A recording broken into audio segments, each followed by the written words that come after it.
Meu nome é Sônia Rai, eu sou musicista, meu instrumento é contrabaixo, eu sou professora de contrabaixo e música de câmara na Universidade Federal de Goiás, que fica na cidade de Goiânia, e eu trabalho na universidade desde 1998, há 16 anos, e na área de performance musical, tanto de contrabaixo como música de câmara, mas também pesquisa sobre performance musical na graduação e na pós-graduação.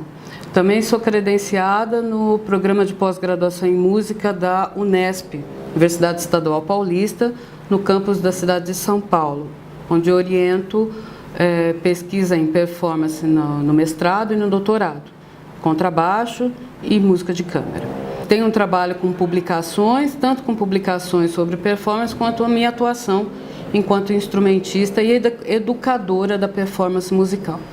Neste dia, a gente começa a minha participação nesse projeto, essa provocação, né, artística que a professora Fernanda Cunha nos colocou, discutindo a mídia digital, a performance midiática e a arte-educação, arte/educação, como diz a Fernanda, neste momento tecnicista do mundo. Essa disciplina se chama Tecnicismo, Educação Crítica ou Arte-Educação Intermediática, né? Eu espero poder esclarecer um pouco do que eu penso a respeito disso para vocês nos próximos minutos. Primeiro, para poder preparar essa conversa, eu li um pouco sobre o que a professora Fernanda Cunha colocou como uma provocação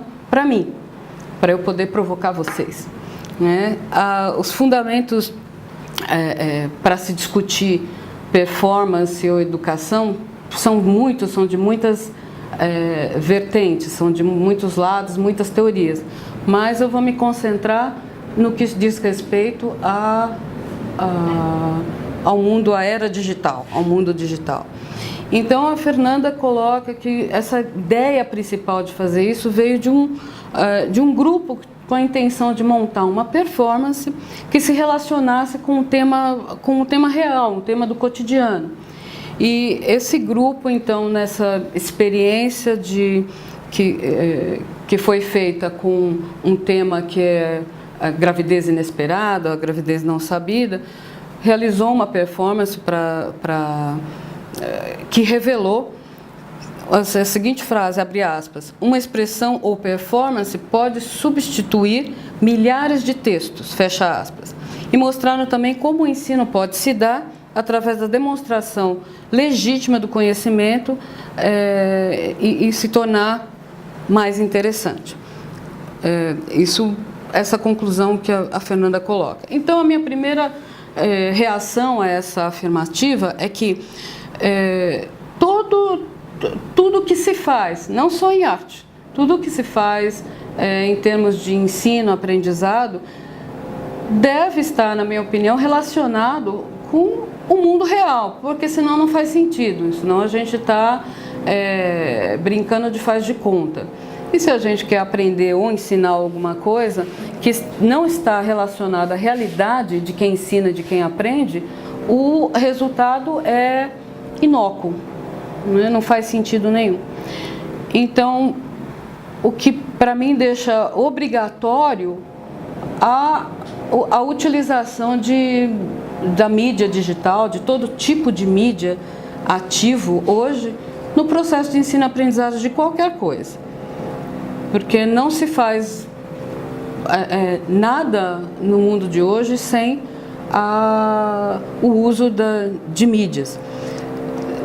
O que me leva a pensar que faz pouco mais de 20 anos, 21 anos, não sei se isso vai se perder no tempo, quando eu estou falando aqui, porque daqui a um tempo a gente pode assistir essa aula e pensar, mas 20 anos, espera lá, que dia é hoje?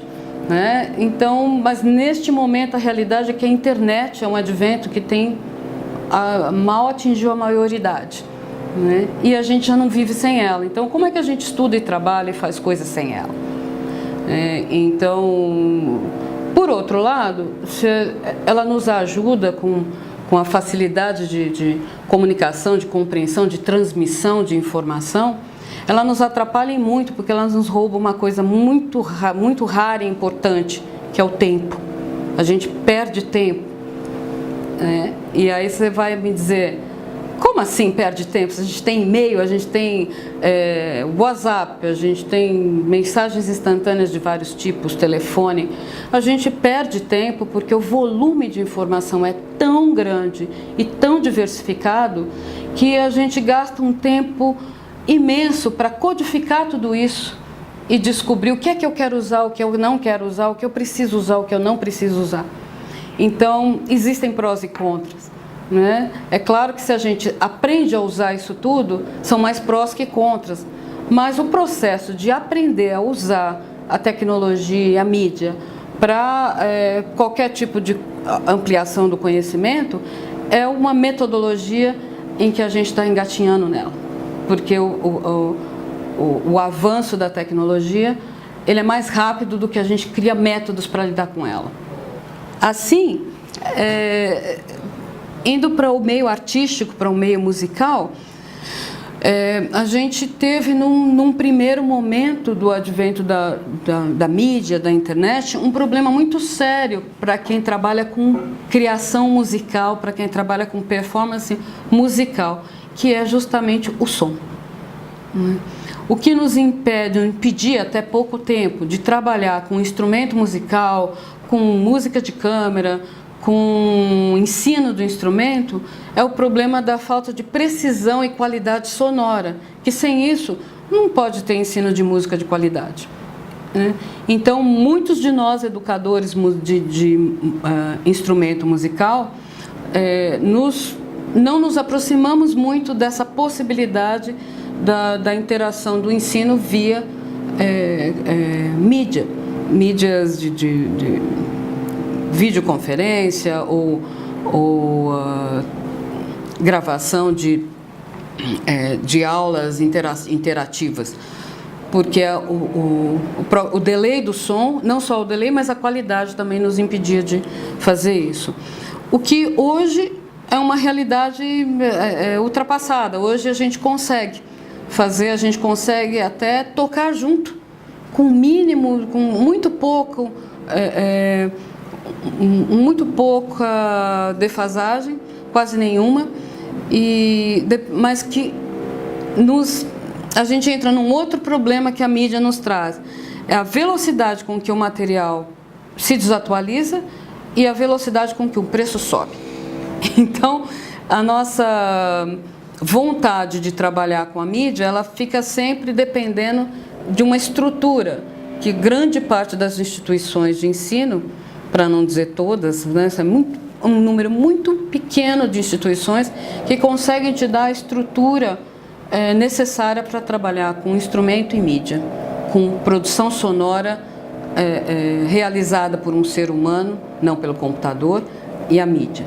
Você precisa da sala, da acústica, do instrumento de qualidade, do material de captação sonora de qualidade e transmissão de qualidade.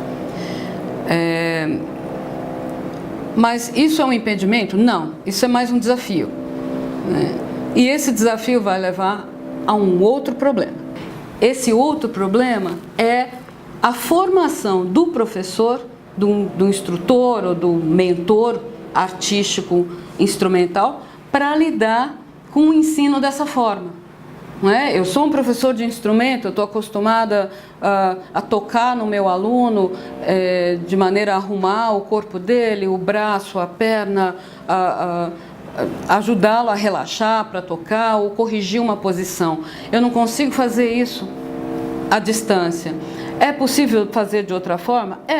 Mas eu tenho que ter algum tipo de informação de como é que eu posso lidar, que tipo de palavras eu posso, termos eu posso usar com um aluno à distância para que ele compreenda o que eu estou querendo dizer sem que eu efetivamente o toque, né? E a demonstração passa a ser obrigatória, né? Por exemplo, a necessidade de eu estar com o meu instrumento e demonstrar como se faz é uma coisa que a gente faz normalmente na aula de instrumento, mas que eu poderia perfeitamente não estar com o meu instrumento e demonstrar com o instrumento do aluno, que é uma prática muito comum também, mas que nesse caso ela não pode ser usada. Então eu gostaria de falar agora, de comentar 3 questões que foram colocadas pela professora Fernanda Cunha como provocação, de forma a devolver essa provocação para vocês discutirem, refletirem sobre elas. A primeira, abre aspas, como nós professores de arte podemos ensinar alguma coisa para alguém por meio de arte, né, se nós professores não sabemos nos expressar por meio de arte? Fecha aspas. Em primeiro lugar, não tem como você querer ensinar para alguém alguma coisa que você não sabe. Então, para mim, essa frase não faz sentido. Se você não sabe se expressar por meio de arte, você não é professor de arte. Você pode até ter esse cargo, essa função, esse contrato, mas você não é. Não é? Então, você não toca contrabaixo, você não sobe ao palco, você não realiza performances, você não pode ensinar performance. Você pode já ter feito isso por longo tempo da sua vida, e nesse momento você não está mais fazendo, mas você é um artista, você sabe se expressar através da arte, apesar de não estar ativo neste momento. É muito diferente de nunca ter feito. Então, você tem o conhecimento, você tem a experiência e você pode transmiti-la de várias formas. Um exemplo, um dos melhores contrabaixistas que o Brasil já teve, que foi o Bertrame, em São Paulo, contrabaixo elétrico e acústico também, sofreu um derrame ainda muito jovem, sei lá, ele devia ter não mais que 30 anos, não lembro exatamente. E ele continua sendo até hoje uma referência de instrumentista de alta qualidade para todos os, não só contrabaixistas, mas músicos da área popular no Brasil. Então, quer dizer, ele não sabe se expressar através da arte? Não, ele sabe. Ele não tem mais, não tinha, mesmo sem a condição física, uma pessoa que teve a experiência é capaz de transmitir essa arte. Então, você só não pode transmitir uma coisa que você não tem. Você não pode expressar uma coisa que você não desenvolveu. Então, nesse sentido, eu acho que essa frase está deslocada, porque você só pode, em primeiro lugar, ensinar o que você tem conhecimento, e você só pode ensinar para quem quer aprender. Não tem como fazer alguém aprender alguma coisa se essa pessoa não está predisposta a aprender. Você pode lançar mão da técnica que você quiser, do conhecimento que você quiser, que nada vai fazer com que esse conhecimento vá adiante se você não o tiver. Por outro lado, uma questão que é bem pouco discutida entre as pessoas que não estão na área de pesquisa é que é uma das razões pela qual a gente pesquisa. A gente documenta o processo de aquisição de conhecimento. E na nossa área de performance, ele é a própria realização da performance, mas ele também é o registro de como essa realização se deu. Porque só a performance, ao contrário do que eu disse há pouco, não transmite conhecimento completo. O que é o conhecimento completo? É você compreender como aquilo foi feito na intenção de quem fez. E você analisar, associar isso ao resultado. O que é o resultado? É a performance em si. É o resultado de todo o processo de elaboração que eu tive. Como eu pensei, você só pode deduzir. Você não sabe se eu não te falar. Então, ou eu te falo, ou eu escrevo. Não inventaram nenhuma outra forma de eu transmitir o meu raciocínio, como eu pensei. Você pode dizer, mas eu sei, se eu vejo você, a sua performance, eu sei o que você pensou. Você não sabe, você deduz que, pelo resultado que você viu, eu tenha traçado tal projeto. Mas eu posso perfeitamente ter chegado àquele resultado por outro caminho. E você só vai saber se eu te contar. E é por isso que a gente registra pesquisa em performance. A gente tem que escrever, a gente tem que fazer uma palestra, a gente tem que fazer um videoaula, mas de alguma forma eu tenho que contar o que eu pensei.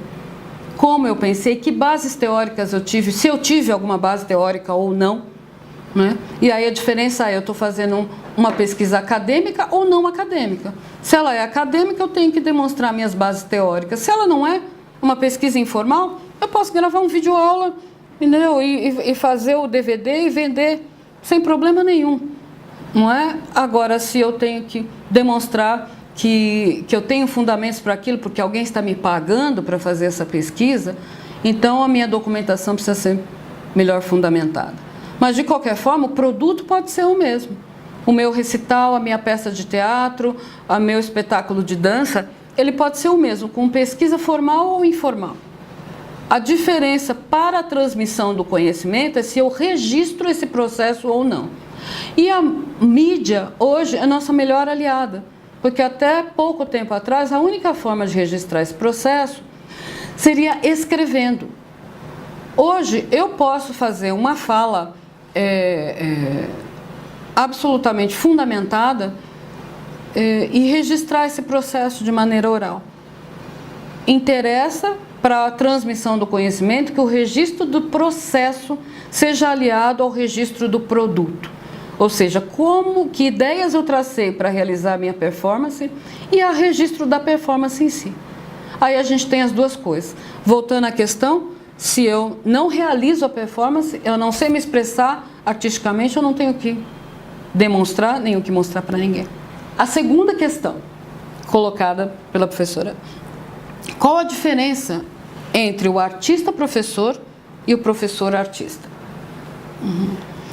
É outra pergunta que não faz o menor sentido. Por quê? O artista-professor e o professor-artista são a mesma coisa. Ou você é artista, ou você não é. Ou você é professor, ou você não é. Você não tem que ser as duas coisas. Você pode ser as duas coisas. E hoje a mídia nos dá essa possibilidade. Como? Eu posso me expressar artisticamente e desenvolver metodologias ou adotar alguma metodologia para transmitir para outra pessoa o meu conhecimento artístico. Isso me torna professor. Se eu transmito, se eu passo o meu conhecimento para uma outra pessoa que está aprendendo, buscando com informação sobre uma coisa, um conhecimento que eu domino. Ao mesmo tempo, eu estou buscando neste aprendiz ampliar minha percepção do que é tocar, né? Tanto técnica como emocional, como de convivência humana.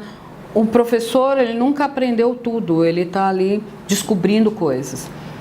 Então, se eu sei uma coisa, eu sou um artista e eu me interesso pela transmissão do conhecimento que eu tenho e eu vou me dedicar a isso, eu sou um professor. Se eu sou um professor que trabalha com ensino de arte, eu tenho que ser artista. É a mesma coisa que eu ser um professor de química que não sabe química, que não estudou química. Né? Não faz sentido a inversão das palavras. Né? Ou seja, não tem como ser professor artista ou artista professor sem ser artista. Né? Ou sem ter o menor conhecimento, o menor de métodos de ensino. O que se encontra muito e que neste momento a mídia é para nós um veículo que nos aproxima de métodos, de procedimentos pedagógicos mais variados. Eu posso ler textos sobre educação, sobre ensino de instrumento, posso assistir aulas de colegas do mundo inteiro para avaliar e ver como eu posso melhorar a minha técnica de dar aula. Da mesma forma, eu posso assistir performances de colegas do mundo inteiro para tentar expandir o meu conhecimento sobre técnica, sobre tocar. A mídia me proporciona tudo isso. Eu posso me registrar para poder me avaliar, eu posso registrar o meu aluno, eu posso registrar a minha aula, e tudo isso é material de registro de como eu trabalho. né? Ou de como a arte se propaga. Então, agora, é perfeitamente possível que eu seja um artista e não seja um professor, né? Os grandes artistas que não trabalham dando aula, eles têm um desenvolvimento muito maior da sua carreira artística profissionalmente. Eles têm uma agenda de concertos monstruosa que não lhes permite se vincular a uma instituição de ensino, fazer pesquisa. Mas esse não é o caminho para todo artista, porque a gente não tem espaço, eu diria, se todos nós fôssemos, deixa eu colocar isso de uma maneira politicamente correta, né? Se todos nós fôssemos contratados pela Deutsche Grammophon como solistas internacionais, se tivéssemos uma agenda internacional de viagem, esse seria um trabalho bem menos prestigiado do que é hoje, né? Porque a demanda é muito grande e o mercado financeiro está pouco interessado nisso. A gente tem grandes artistas internacionais porque eles são raros. Artistas que viajam o mundo inteiro gravando pelas grandes gravadoras. Agora, não é raro ter grandes artistas. São raros esses que têm os grandes contratos. Então, a agenda dessas pessoas não lhes permite ser professor. Mas eles são uma minoria no mundo dos artistas. Tem artistas de excelente qualidade no mundo inteiro e que trabalham dando aula, ou oficialmente numa instituição, ou particularmente, porque gostam de dar aula, porque gostam de aprender com seus alunos. Ou, na nossa realidade, precisam do emprego, porque eles não têm um contrato para simplesmente sentar e tocar. Então, dar aula é uma forma legítima do artista exercer a sua profissão. E, por fim, a terceira questão, né, abre aspas, o professor pode não matar vidas, mas pode matar sonhos. Com essa eu concordo. Eu concordo, mas vou deixar uma outra provocação. Talvez o professor possa matar vidas também, né? O professor pode ser assassino, mas a gente não queria que isso acontecesse. Ele pode matar sonhos se ele não for um professor que, em primeiro lugar, goste de ensinar o que ele sabe. Ele pode não saber ensinar, o que é o que acontece com a maior parte dos professores que matam sonhos. Eu acho que ninguém intencionalmente quer acabar com o sonho da outra pessoa. Eu sempre vejo uma excelente intenção num professor que é extremamente radical, rígido com a sua forma de ensinar. Mas ele, talvez voltando ao começo, ele não está adequado à realidade daquele aluno. Ele tem a realidade dele e que ele impõe, ele não entende talvez que aquele aluno hoje é exposto a uma multiplicidade de informação tal que é praticamente impossível ele fazer exatamente o que você quer, da forma como você quer, e ignorar toda a realidade dele de vida. Nesse sentido, é obrigação do professor tentar entender o universo em que o aluno se insere. E isso também diz respeito à região em que você trabalha, ao país que você trabalha, à cultura daquele país e à cultura específica local de onde você está. E essa visão ampliada do professor vai, com certeza, ajudar o aluno a chegar mais próximo do que o professor quer ensinar. E, por outro lado, vai ampliar os conhecimentos do professor, que pode ser uma pessoa que estudou num momento de mais de 20 anos atrás, onde a internet nem existia, onde não tinha essa... e não faz tanto tempo, não é uma pessoa velha, é uma pessoa que viveu em outra era, apesar de ser pouco mais de 20 anos. E que para ela pode ser difícil se adaptar a isso. E com esse processo ela pode matar sonhos. Mas eu não acredito que seja uma ação voluntária. Eu acho que é muito mais uma ação de desinformação, né? Uma ação desinformada sobre as metodologias disponíveis para se trabalhar com a transmissão do conhecimento em arte, particularmente em música. Então, o aluno que busca o seu sonho, eu acho que ele deve ficar muito atento a isso, porque não é tão difícil saber que esse professor está no caminho de acabar com o seu sonho. Que não se confunda com a rebeldia. Não quero fazer isso porque é difícil, porque é chato, porque é demorado. Isso é uma outra coisa. Mas trazer sugestões e inovações para o professor, esse professor pode até se sentir motivado pela sua proposta. De como, olha, e se a gente trabalhasse isso assim? Olha, eu trouxe uma ideia. Se o seu professor não aceita nenhuma ideia que você traz, todas elas são incabíveis, talvez você esteja com o professor errado. Isso é perfeitamente possível. Como a gente escolhe um psicólogo que é errado para você, não é a pessoa ideal para você, não é por isso que a psicologia não é errada para você. Você procura outro. Você vai a um dentista, ele faz um serviço ruim no seu dente, você não vai nunca mais ao dentista, você vai a outro, porque você quer arrumar seu dente. Então, se você tem um sonho e não está sendo realizado por esse caminho, troca de professor. Se continua frustrado, começa a pensar se não é você o problema, não é? Mas a gente tem o direito de perseguir o sonho que a gente quer e testar todas as possibilidades. Então, para fechar essa minha contribuição para essa discussão, eu diria que, na minha experiência, eu já dei aulas de instrumentos para 2 festivais internacionais, um nos Estados Unidos e o outro na Polônia, daqui da minha casa, né, com o meu laptop ligado no Skype. Então, foi perfeitamente possível. Tocaram para mim Bach, Mozart, Bottesini, e eu não tive nenhum problema em orientar o aluno, a classe inteira, dentro do processo técnico musical que eu queria demonstrar. Então, eu acho que é bem mais simples do que se pensa.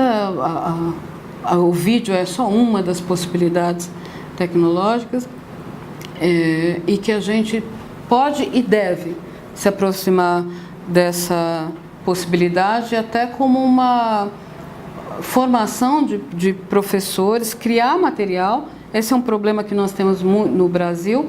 A gente tem muito pouco material destinado à formação, à iniciação e principalmente à iniciação de instrumentistas. E nenhum material sobre ensino de instrumento por vias que não sejam pessoais. Por fim, eu queria dizer que é perfeitamente possível se integrar ensino de música e ensino de arte com todas as mídias disponíveis. O que a gente precisa é criar material de orientação, tanto para o professor quanto o aluno, e para isso eu tenho que dizer que o caminho mais profícuo são pesquisas. Pesquisas sobre métodos de ensino de performance usando mídia, todas as mídias possíveis. Essa é a minha contribuição. Pense nisso.